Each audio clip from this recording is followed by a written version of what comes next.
Well, full disclosure, this is a shameless plug here. I've got a new book coming out next week called An Inconvenient Book, Real Solutions to the World's Biggest Problems. And today I'm going to give you a preview of Chapter 1 called Global Warming, Storming and Conforming. I wrote this chapter basically as kryptonite for you to use against your gore-worshipping psycho friends.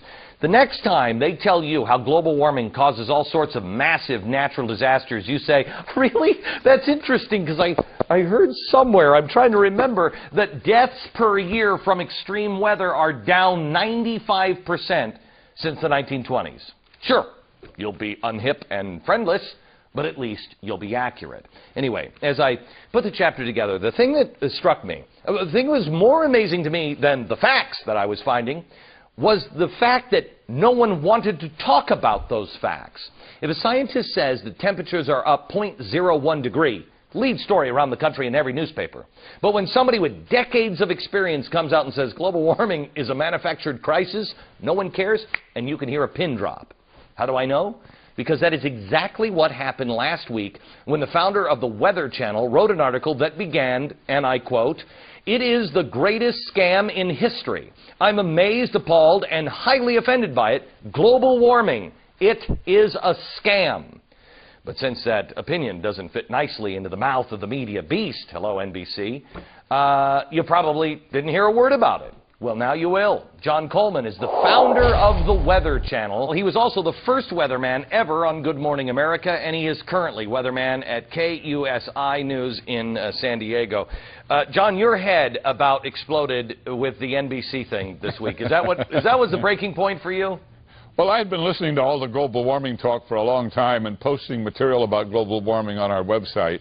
But finally, the crescendo of global warming myth, nonsense, exploded in my head, and I had to write a real rant, and that's the one that got noticed. I put it on our website. It was picked up by icecap.us, picked up by Drudge. First thing you knew, it was all over the newspapers, all over the radio, all over the TV sets, and I had created a bit of a stir. And all I was doing was telling you the truth as best I know it. Yeah.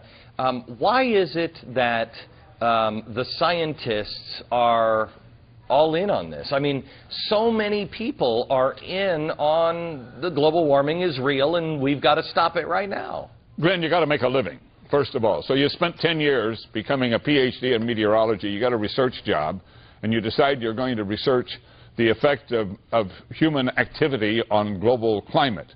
And if you were to put out a research report that said not much and it doesn't seem too bad, you probably wasted all your 10 years. John, what was the turning point for you? Because I know that you said that you went in to look for an honest answer. You thought maybe it's real. What was the thing that stood out and you went, this is absolutely bogus? Well, when I looked at the hockey stick graph that was produced in Manning's original report, and it showed a steady line temperature through the millenniums, and then a sudden rise, global, I knew that that was incorrect. Yeah. I knew it couldn't possibly be, and I started asking experts about it, and I started digging into how that was produced. And I found out it was bogus science. It wasn't real. The numbers had been massaged. The whole thing had been created. What bothered me was that the other scientists had accepted it. Well, why did they possibly do that? And I think the real answer to that question is that they all have an agenda, an environmental and political agenda that said, let's pile on here. We're all going to make a lot of money. We're going to get research grants. We're going to get awards. We're going to become famous. And I guess that's what happened. John, do you think we're at the point of no return yet? Are we at the point where no scientists will come out? You've said to me on my radio program today that people are afraid in your business to speak out. Can we turn this around, or are we destined for global socialism? I think that the ship may have left the dock, but in 20 years we'll have the last laugh. But of course billions of dollars will have been spent. Policy will have been changed worldwide. People have been scared. We will have reacted to a myth, but nonetheless eventually we'll realize that there is no global warming of significance, and we'll have the last laugh. Now, there are scientists speaking out. There are hundreds of them speaking out. There are thousands who signed a petition, 19,000 on a petition against global warming.